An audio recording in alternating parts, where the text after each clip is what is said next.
경제브리핑 불편한 진실이 여러분의 확실한 두통 치료제가 되어드리겠습니다. 경제 뉴스가 연예 뉴스처럼 쉽게 들리는 그날까지 경제브리핑 불편한 진실.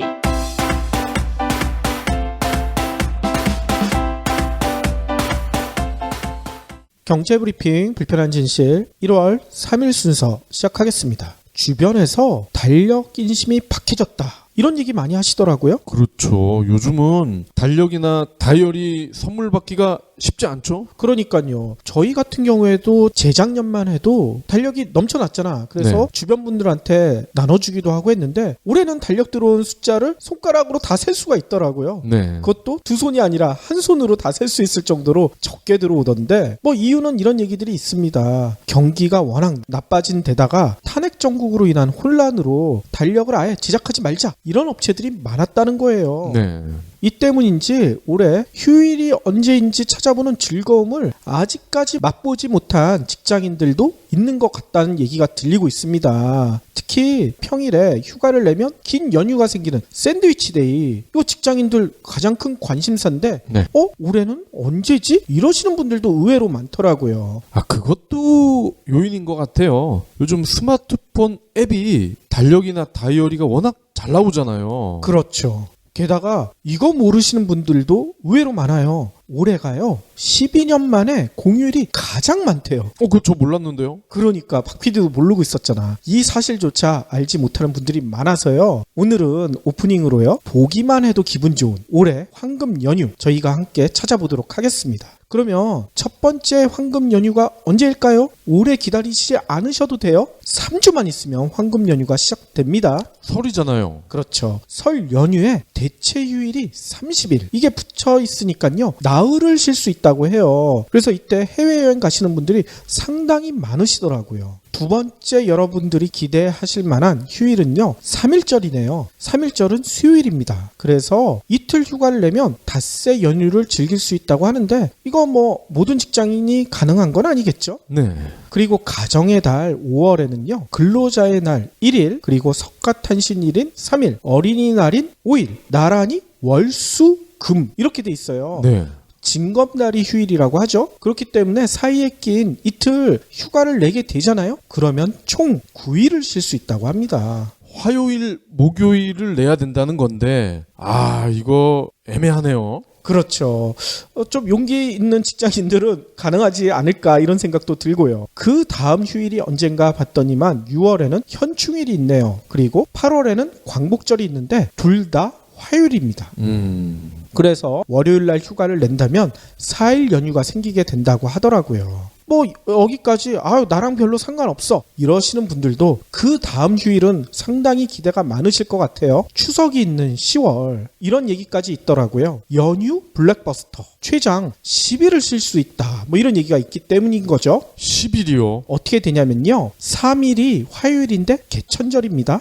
그리고 4일부터는 추석이 시작되고요 6일은 금요일인데 대체 휴일이 결정돼 있어요. 그 다음 9일이 월요일인데 한글날이잖아요. 요때까지 쓰게 되니까 휴가를 아예 내지 않더라도 7일 연휴가 보장이 되는 거예요. 근데 그 앞에 이 연휴 앞에 2일 하루만 용기를 내면 열흘을 쉴 수가 있다는 거죠. 와, 혹시 지금 이때 비행기 좌석 다 매진돼 있는 거 아니에요? 벌써부터 진짜 비행기 잡기가 힘들다는 얘기가 들려오고 있더라고요. 또 성탄절과 올해 1월 1일은 모두 일요일이었잖아요. 그래서 제대로 쉬지 못하셨을 텐데 올해는 모두 월요일이라고 합니다.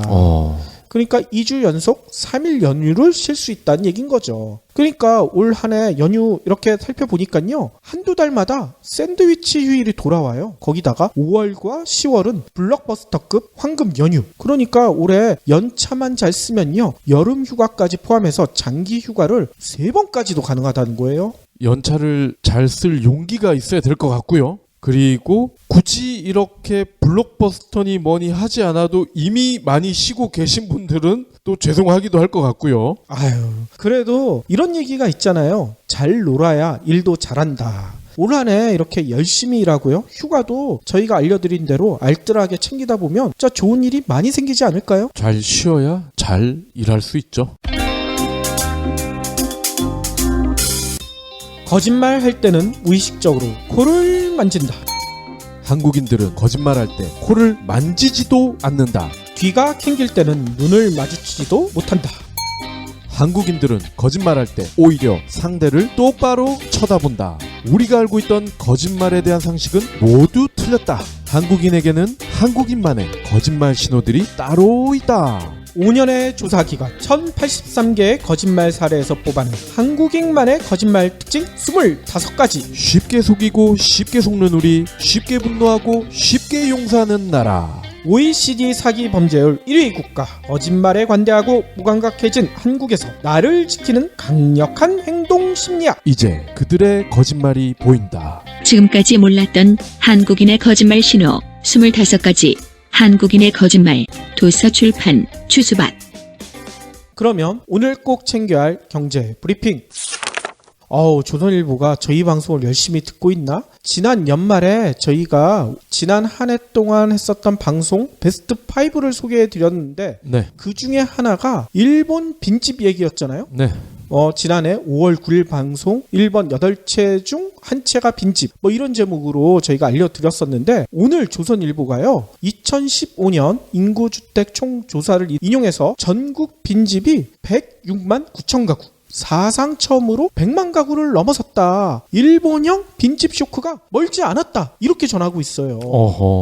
근데 사실 저희 방송 듣는 업계 분들과 기자분들이 적진 않죠. 그러니까 아무튼 조선일보가 전한 바를 좀 더 따라가 보면요. 우리나라 전국 빈집은요. 전국 주택의 벌써 6.5% 수준이래요. 그래서 한국국토정보공사가 이런 얘기까지 했대요. 국내 인구 주택 총조사 통계 결과를 분석해 본 결과 2050년 국내 전국 주택은요. 2,998만 가구. 그러니까 주택 보급률이 140%에 달한대요. 100%가 훨씬 넘는다는 얘기인 거죠. 그래서 전국 주택의 10.1%인 302만 가구가 빈집이 될 가능성이 높다. 이렇게 예측했다는 거예요.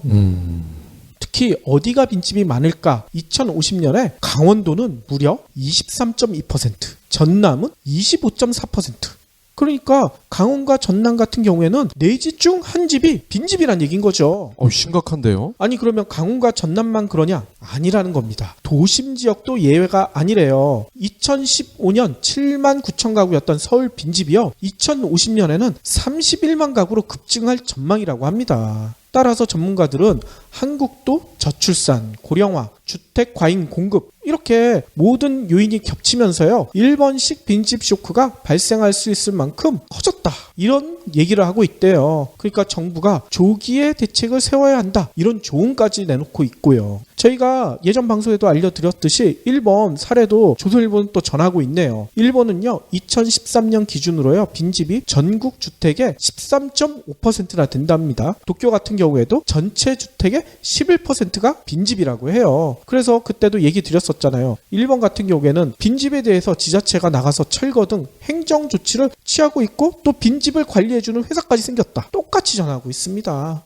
근데 저는 이 뉴스를 들으면서 이런 생각이 듭니다. 저희가 브리핑을 할 때 출처를 밝히잖아요. 그렇죠. 방금도 이 PD님이 조선일보에서 나왔다. 그래서 이제는 저희도 그렇고 기존 언론도 그렇고 서로 괜찮은 기사나 콘텐츠가 있으면 이렇게 서로 인용을 하는 거는 바람직한 것 같아요. 그렇죠. 아무튼 이 기사에 대해서 네티즌들이 뜨거운 반응의 댓글을 남기고 있는데요. 한 네티즌이 남긴 댓글이 악권입니다. 뭐라고 하셨냐면요. 별 걱정 다 한다. 빈집이 많아야 집 없는 사람도 살 거 아니냐. 걱정하지 말라는 얘기인 거죠. 정답이네요. 다음 소식입니다.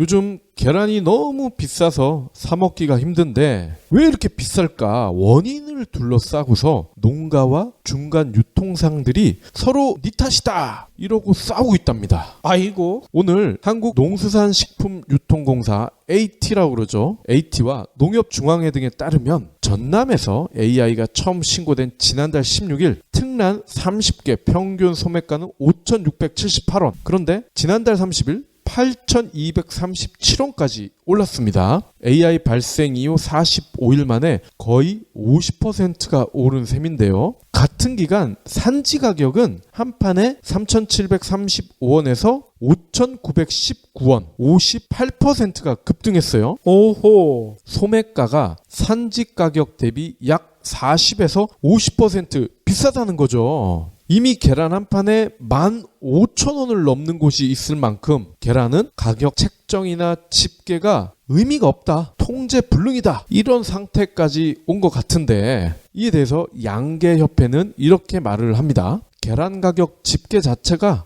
유명무실한 통제 불능 상태다. 하루가 다르게 가격이 오르니까 농가나 유통상이나 상인까지 조금이라도 더 받으려고 하면서 마찰과 혼란이 생기고 있다. 계란이 농가에서 소비자에게 전달되는 데는 4단계를 거친다고 합니다. 이렇게 많이 거쳐요? 그러네요. 양계 농가에서 생산된 계란이 수지 판매업자를 통해서요, 세척, 포장 이 과정을 밟고요. 최근에는 생산 농가들이 조합을 이뤄서 수지 판매업까지 겸하는 경우도 많다고 해요. 그 다음에 대형마트나 대기업으로 바로 납품이 돼서 소비자에게 판매되기도 하는데, 그렇지 않은 경우는 그 전에 도매상을 거쳐서 소매점에 공급된다고 해요. 아하. 일각에서는 도매상들이 물량을 묶어놔서 수급을 조절을 한다는 거죠. 그러면서 이윤을 무리하게 남겨서 가격이 더 오른다, 이런 의혹을 사고 있는 거죠. 이게 전문 용어로 매점 매석한다 뭐 이 얘기 아니에요? 그렇습니다. 한정판이죠. 특별 에디션. 계란도 이런 컨셉으로 찔끔찔끔 납품을 하면은 비싸게 팔 수가 있죠. 우리 며칠 전에 손오공 장난감 얘기 드렸었잖아요. 그렇죠. 아니 이런 의혹에 대해서 유통상들도 할 말이 있을 것 같은데요. 네, 오해다, 우리도 피해자다, 이렇게 얘기하고 있습니다. 계란유통협회 측은요, 농장이 계란을 풀지 않고 있는지 밖에서는 알 수가 없다. 계란 수입하면 가격 인상 기대가 사라질 때 생산자의 비축 물량이 시장에 나올 가능성이 있다. 즉 이들은 농가 탓을 하고 있는 거죠. 그렇군요. 아니 이렇게 양측이 싸우고 있으면 이를 중재해야 될 게 정부잖아요. 네. 정부 뭐 하고 있어요? 현재 2주간 계란 사재기 현장 점검을 진행한다고 합니다. 그리고요, 4일부터는 무관세로 계란 7억 개를 수입을 해온다고 하네요. 이제서야? 근데 중국 계란은 워낙 유명하죠. 가짜도 많고 일본 계란도 그닥 내키진 않아요, 현재 상황에서는. 그래서 그런가 한 네티즌이 이런 댓글을 남겨놨어요. 나라에 계란이 없는 게 아닙니다. 도둑이 많은 겁니다. 연초를 맞아 각 언론사들이 여러 가지 설문조사들을 해서 발표를 하잖아요. 그 중에 오늘 눈에 띄는 게 하나 있네요. 서울신문이 발표한 자료인데요. 여론조사 기관인 에이스 리서치에 의뢰해가지고 2017년 경제 분야 설문조사를 해봤는데 여기서 이런 얘기가 나왔습니다. 국민 10명 중 6명이 올해 정부가 가장 집중해야 할 경제정책 뭐냐? 뭘 꼽았냐고 하면 일자리를 꼽았다고 합니다. 이는 지난해 거의 매월 역대 최고치를 갈아치웠던 청년 실업률 이 때문인 것 같아요. 거기다가 정규직과 비정규직의 격차 이게 갈수록 벌어지고 있잖아요. 네. 그렇기 때문에 국민 절반 이상이 정부의 최우선 과제로 이 일자리 문제 좀 해결해 달라 이렇게 얘기한 것 같습니다. 근데 눈에 띄는 것은요. 이런 일자리 문제 해결에 대해서 지역, 성별, 연령대, 직업군, 정치 성향 관계없이 최고의 선결 과제로 인식하고 있다는 점이에요. 그렇죠. 정치 성향 이런 것도 상관이 없다는 얘기인 거죠. 특히 청년 실업에 직면한 20대 같은 경우 70.6%, 은퇴 이후를 대비해야 하는 50대 같은 경우에도 67.2%, 노령기에 접어든 60대 이상마저도 67.8%가 정부가 고용 문제 개선에 집중해야 한다 이렇게 대답했다고 합니다. 그렇죠. 지금 100세 시대 이런 얘기를 하잖아요. 앞으로 일자리는 나이와 관계없이 가장 큰 화두가 될 것 같아요. 그렇죠. 또 눈길을 끄는 점은요. 응답자들은요. 고용 개선에 이어 정부가 집중해야 할 경제 정책으로요. 소득 불균형 해소 30.6%가 꼽았다고 합니다. 그리고 가계부채 해소도요. 27.6%, 부동산 시장 안정화도 20.8%가 꼽았다고 해요. 그러면 올해 가장 걱정되는 경제적 요인은 뭐냐? 물가 상승을 29.4%나 꼽았다고 합니다. 이는 아마 유가 인상으로 기름값 부담이 커지고요. 또 방금 전에 얘기 드렸던 계란값 파동 이 때문이 아닌가 싶어요. 물론 일자리 굉장히 중요합니다. 그런데 이랜드 사태도 그렇고 임금을 제대로 안 주는 회사가 적지 않잖아요. 그렇죠. 이거 먼저 시정이 돼야 되지 않을까요? 맞습니다. 제대로 된 임금을 지급해야 나라가 제대로 살아나겠죠. 올해부터는요, 아파트 안에 있는 헬스장이나 독서실 이런 공동시설을 인근 아파트 입주민도 함께 쓸 수가 있다고 합니다. 기존에는 이게 불가능했나 보죠? 그런가 봐요. 예를 들어서 한 아파트에 경로당은 있고 헬스장은 없고, 그런데 길 건너 아파트에는 경로당은 없고 헬스장은 있다. 이럴 때 두 아파트가 협약을 맺어서 주민들이 공유를 할 수 있다는 거죠. 이거 좋네요. 네, 오늘 국토부에 따르면요, 이 같은 내용을 골자로 한 공동주택관리법 시행령이 국무회의를 통과했습니다. 법안은요, 아파트와 같은 공동주택의 주민 공동시설을 인근 입주민도 이용할 수 있도록 허용하는 건데요. 공동시설에 뭐가 있냐? 경로당, 헬스장을 비롯해서요, 놀이터, 주민교육시설, 공용취사장, 세탁실 이런 것도 포함이 된다고 합니다. 공동 이용 여부를 결정할 때는 입주민이 투표를 하는데 과반이나 3분의 2 이상 관리 규약으로 정할 수가 있다고 하네요. 이게 만약에 통과가 되면 모든 사람한테 개방되는 건가요? 근데요, 이 외부인이라고 할 때 조건이 있네요. 인근 공동주택 단지 입주민으로만 한정이 된다고 합니다. 그러니까 앞집 아파트는 되는데 앞집 아파트 옆에 단독주택은 안 된다는 거예요. 아하. 또 영리 목적으로도 시설을 개방할 수 없습니다. 사용료는요, 시설관리 위탁 수수료, 전기료, 제반 비용을 보전받는 선에서만 받을 수가 있다고 하네요. 그렇군요. 아니 근데 왜 이런 게 법까지 만들어서 해야 될까요? 그냥 같이 쓰면 안 되나요? 어떻게 보면은 잘 대화로 풀 수 있는 문제인데 말이죠. 그러니까요. 아니 이런 것들은 굳이 법이 없더라도 서로 나눠 쓰면 좋을 텐데, 물론 그 해당 아파트 주민한테는 좀 불편함은 있기야 하겠죠. 그렇지만 더불어 사는 사회 아닙니까? 조금 불편함 감수하셔도 될 것 같다는 생각이 드는데요. 이게 잘 되면은 주차장도 공유하면은 그게 대박일 것 같아요. 그렇죠. 참고로 저희도 아파트 살고 있기 때문에 저희 아파트 시설 다른 아파트 주민이 와서 쓰는 거 별로 불편하다는 생각 안 들거든요. 지난해 최대 스캔들로 꼽히는 사건 하나가 있죠. 최순실이요? 최순실도 있지만 그거와 맞먹을 정도로 스캔들이 하나 더 있었는데, 삼성전자의 갤럭시 노트 7 예. 발화 사건. 이 발화 사건 원인이 지금 몇 개월째 밝혀지지 않고 있는데 그 원인이 조만간 밝혀질 것 같다는 얘기들이 나오고 있습니다. 네.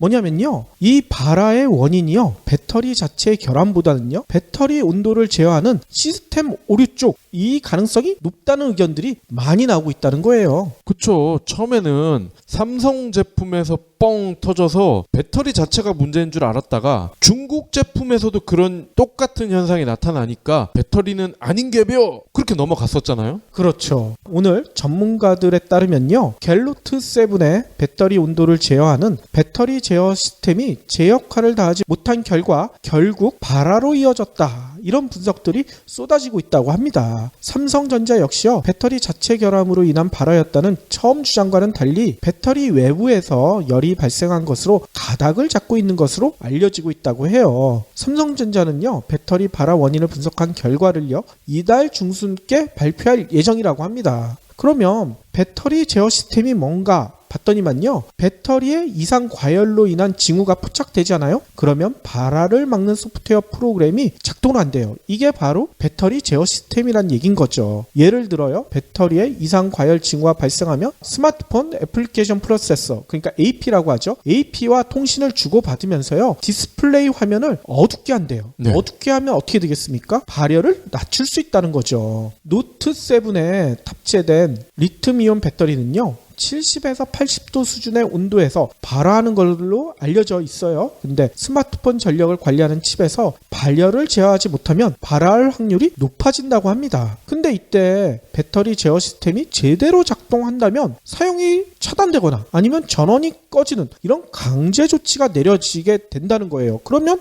터지지가 않겠죠. 네. 애플 같은 경우에도 아이폰의 경우에는 비정상적으로 온도가 높거나 아니면 온도가 너무 낮아지더라도요. 이런 특정 조건이 되면 폰에 이상 징후가 발생한 걸로 아이폰이 스스로 안 돼요. 그래서 자동으로 셧다운이 되도록 설계가 돼 있다고 합니다. 여러분들 아이폰 쓰다 보면 갑자기 꺼지는 경우가 바로 이런 경우라는 얘기인 거죠. 그런데 갤로트 7은 이렇게 셧다운이 제대로 되지 않았다는 얘기인 거죠. 물론 다른 원인도 발화 원인일 수가 있다. 이런 주장도 아직까지 있어요. 뭐냐면요.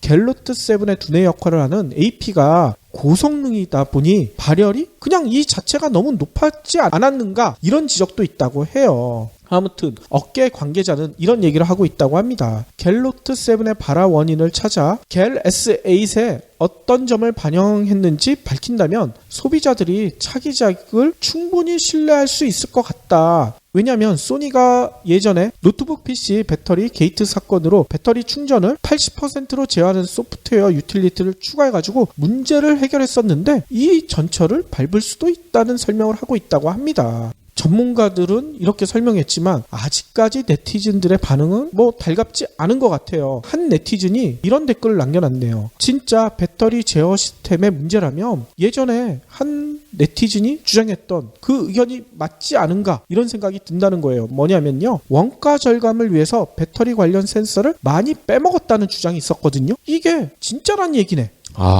이런 주장을 합니다. 그러니까 원가 절감을 위해 안전 절감을 했구나. 이런 주장을 하시네요. 자동차로 치면은 안전벨트를 뺐다는 거죠.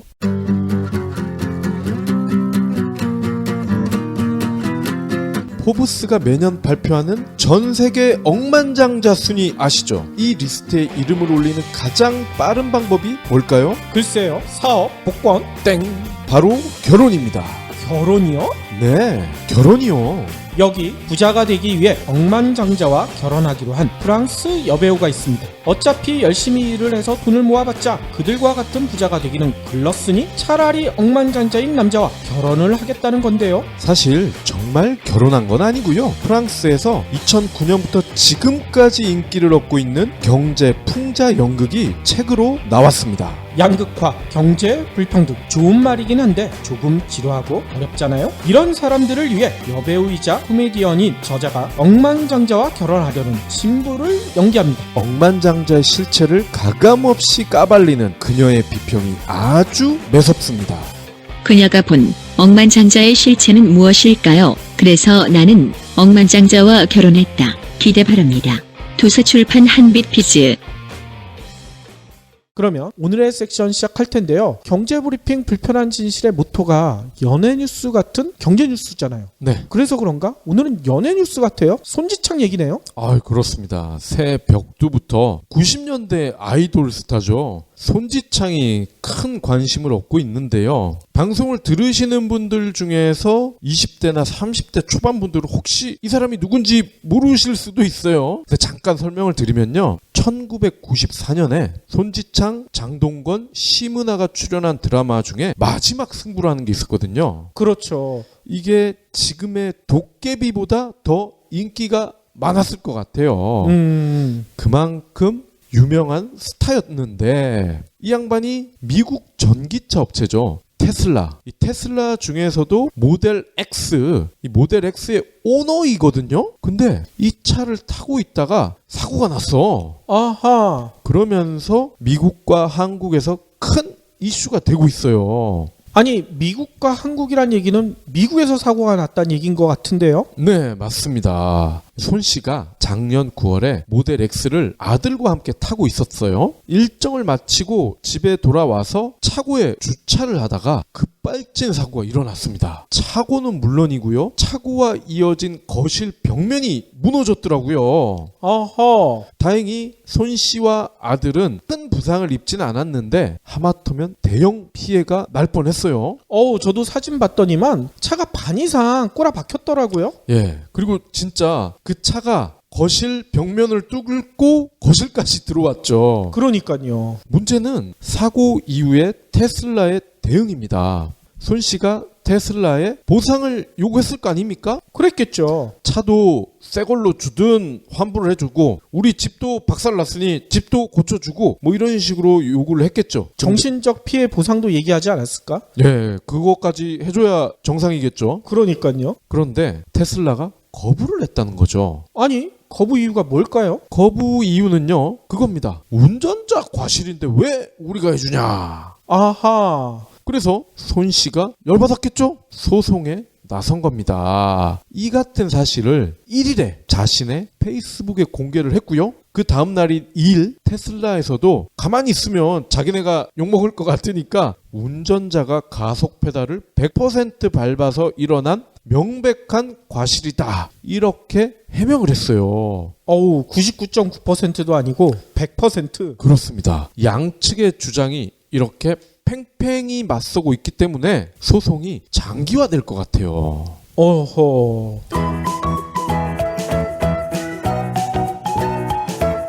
이번 사고가 두 나라에서 관심을 끌고 있다고 말씀을 드렸잖아요. 미국은 왜? 유사 급발진 사고가 7건이 소송이 걸려 있더라고요. 아, 테슬라 차만? 그렇습니다. 한국에서는 올해 조만간 테슬라가 정식 론칭을 한단 말이죠. 그렇죠. 그렇기 때문에 양국에서 모두 민감할 수밖에 없습니다. 거기다가 손 씨의 아내는 미모의 여배우인 오연수입니다. 오연수 미모 맞죠? 스타 부부와 관련된 일이기 때문에 테슬라의 한국 내 행보에 큰 암초가 될 가능성이 큽니다. 그렇죠. 손 씨 부부의 한국 내知名도가 크기 때문에 테슬라 역시 차량 결함으로 판명이 나면 치명적인 타격을 입게 되는 거죠. 그리고 미국에서 진행 중인 유사 소송 7건에서도 당연히 테슬라의 불리한 쪽으로 판결이 나겠죠. 그렇겠죠. 그럼 양측의 주장을 일단 전해드리겠습니다. 손 씨의 경우에 아들을 동석을 했다. 그리고 사고 지점이 엑셀을 100% 밟는 게 사실상 불가능한 사고다. 그리고 자신이 26년 무사고다. 이러한 점을 강조하고 있어요. 우와, 진짜 우리가 상식적으로 생각을 했을 때 아들을 옆에 태운 상태로 만약에 테슬라의 주장대로라면 뭔가 보상을 노리고 연기를 했다는 거 아닙니까? 그러면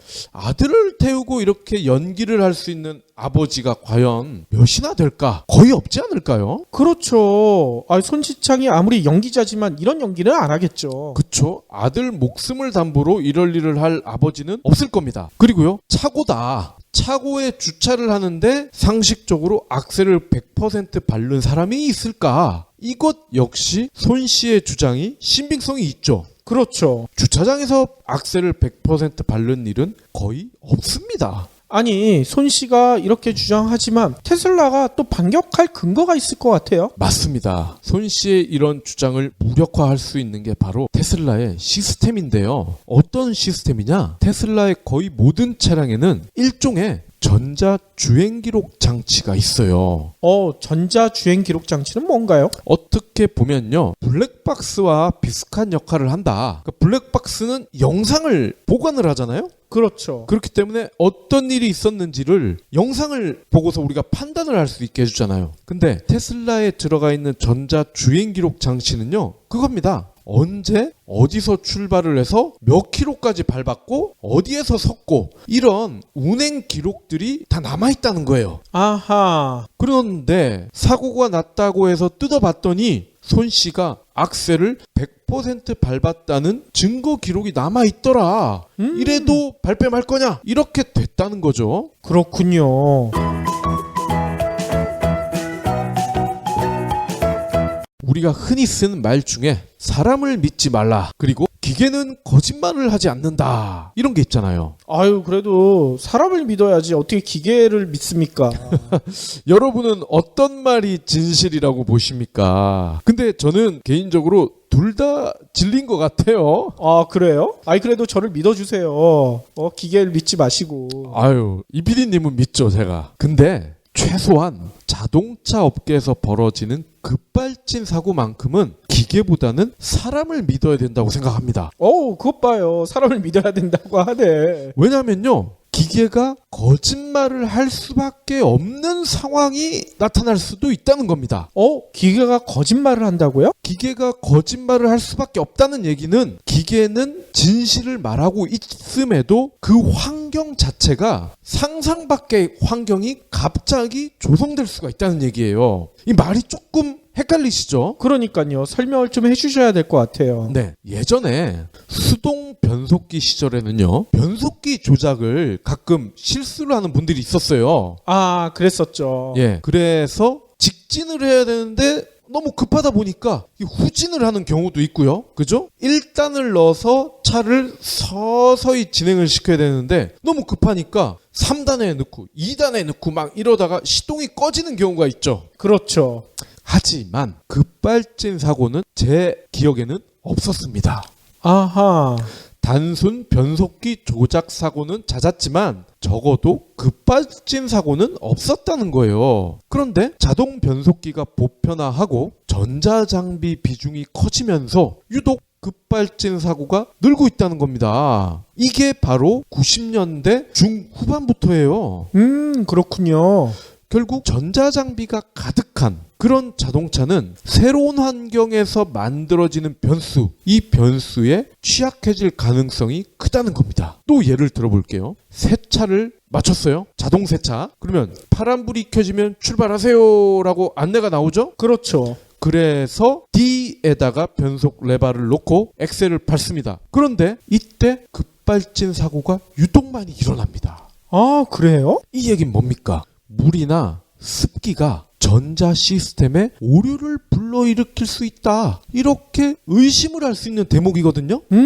그렇죠. 제가 가지고 있는 급발진 동영상 자료들을 보면요. 세차를 하고 나서 유독 이런 사고가 난 경우가 많았단 말이죠. 아하. 그래서 제가 물을 의심을 하는 거예요. 그러면 물을 먹었다. 즉 전자 시스템에 물이 들어왔어. 습기가 들어왔어. 그러면 기계는 원래 자기가 하던 일을 하도록 시스템화가 돼 있잖아요. 그렇죠. 그럼 얘는 그 시스템화된 대로 일을 했을 뿐이에요. 그죠? 얘는 정직하게 기계가 했던 일을 그대로 했을 뿐입니다. 근데 문제는 물 먹은 상황에서, 즉 특수한 상황, 자동차를 설계한 사람의 의도와 관계없이 뜻밖의 상황에서 물을 먹은 그런 시스템 하에서 자기 일을 착실히 수행한 것뿐이죠. 그 결과가 바로 급발진이라는 겁니다. 아, 예를 들어 전자장치에 물이 들어갔기 때문에 엑셀을 10%만 밟았는데도 거의 90%, 100% 밟은 것처럼 전달이 될 수도 있겠군요. 그렇습니다. 그렇기 때문에 추후에 주행 관련 장치를 조사를 해보면요. 90, 100 이렇게 운전자가 과실을 한 것처럼 결과가 나올 수밖에 없는 겁니다. 아하, 그렇군요. 그러니까 기계는 거짓말을 하지 않았던 거죠. 그거는 사실입니다. 하지만 기계가 그런 식으로 작동을 할 수밖에 없도록 몰아간 그 특수한 환경이 문제라는 겁니다. 그렇기 때문에 테슬라의 이 문제 차량 역시 과실을 운전자로 지목을 할 수밖에 없는 그런 상황이라는 거예요. 급발진이 일어났다는 자체는 악셀이 100%로밖에 기록될 수 없다. 그겁니다.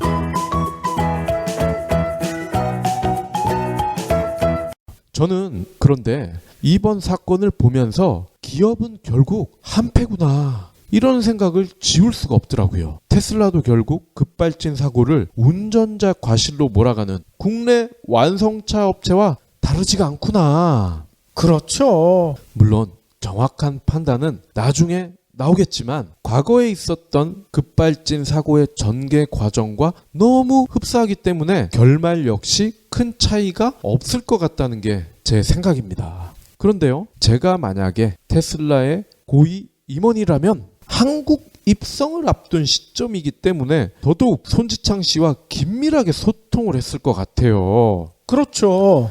혹시 국내 브랜드가 하던 대로 관행대로 한 건 아닌지 의심이 됩니다. 테슬라마저가 아닌 테슬라니까라는 감탄사가 나오게 했다면 곧 새 고객이 될 한국 소비자들이 환호하지 않았을까요? 그렇죠. 예를 들어 노조 활동을 장려하는 프랑스 기업마저 한국에 오면 노조를 탄압한다고 하잖아요. 네.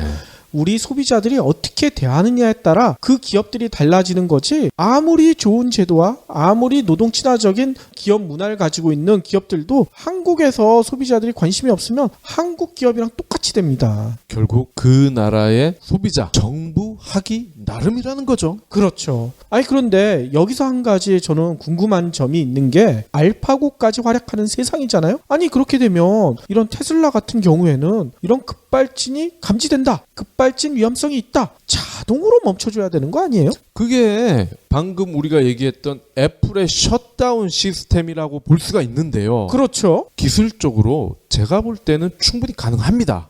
그럼 왜 안 해요? 왜 안 하겠습니까? 현대가 잘하는 거 있잖아. 이것도 돈 때문이군요. 원가 절감일 가능성이 크죠. 그러니까 아까 네티즌이 남긴 말이 맞네요. 원가 절감 때문에 안전 절감했다. 결국 소비자가 수동 변속기를 써야 되는 건가요? 수동 변속기 차량이 거의 없지 않아요? 이거 어떻게? 혹시 기부해보신 적 있나요? 이런 질문을 하면 나 먹고 살 것도 없는데 기부는 무슨? 기부는 션, 정혜영, 김장훈이나 하는 거 아니야? 라고 하시는 분들이 많습니다. 하지만 기부는 돈 많은 연예인의 전유물이 아닙니다. 무료 기부 사이트 위시플렉스에 접속하면 누구나 기부천사가 될 수 있습니다. 어떻게 가능하냐고요? 위시플렉스의 나만의 위시에서 매주 마음에 드는 신상 10개만 고르면 됩니다. 물론 사는 것이 아니라 찜만 하는 겁니다.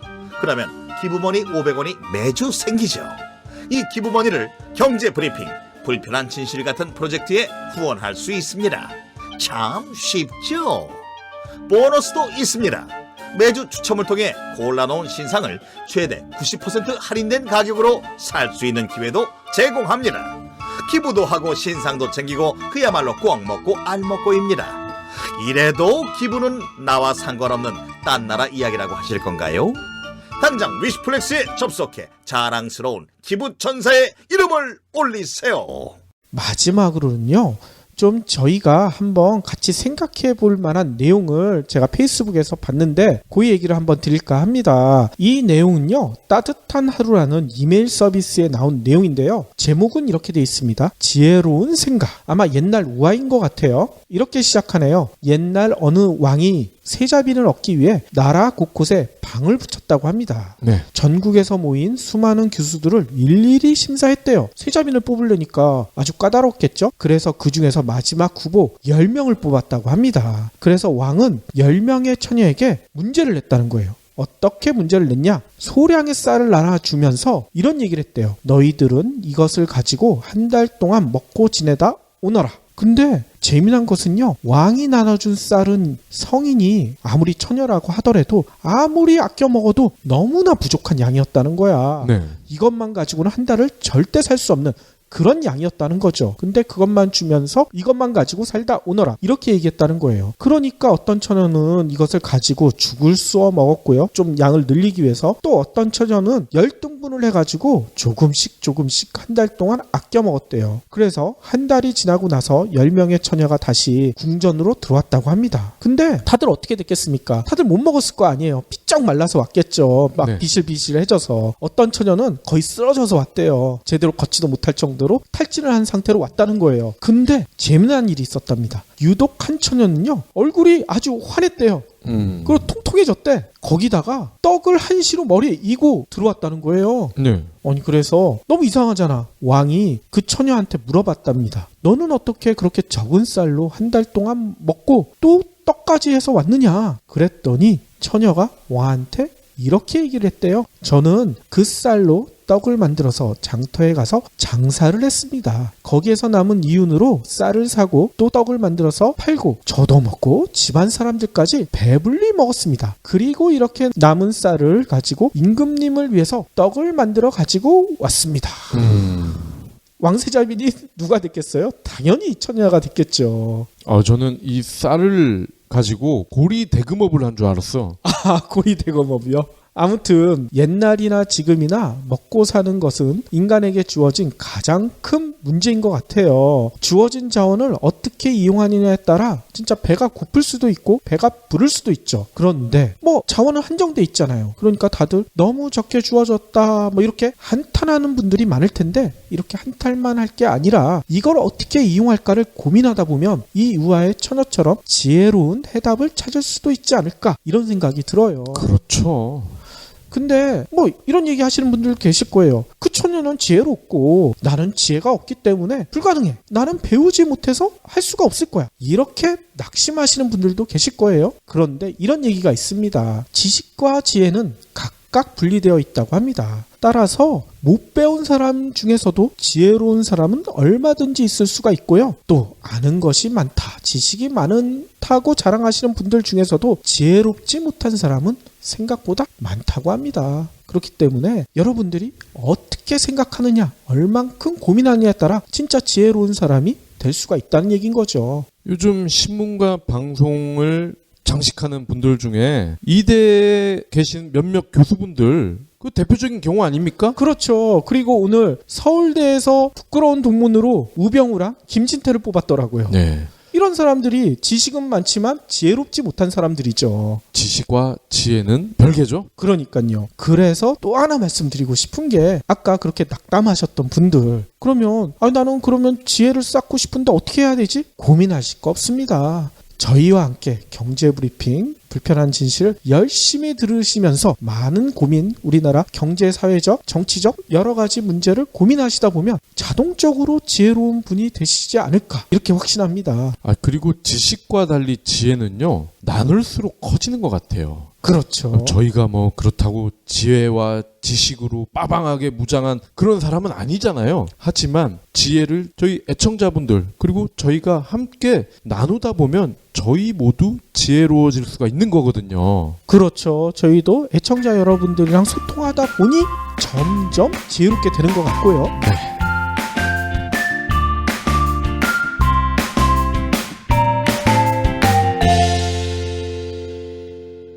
경제브리핑 불편한 진실 완수해 주셔서 감사합니다. 하트 투척, 댓글 남기기, 계좌 후원 등 다양한 방법으로 힘을 보태주세요. 계좌 정보는 경제브리핑 팟빵 공지 코너에 있습니다.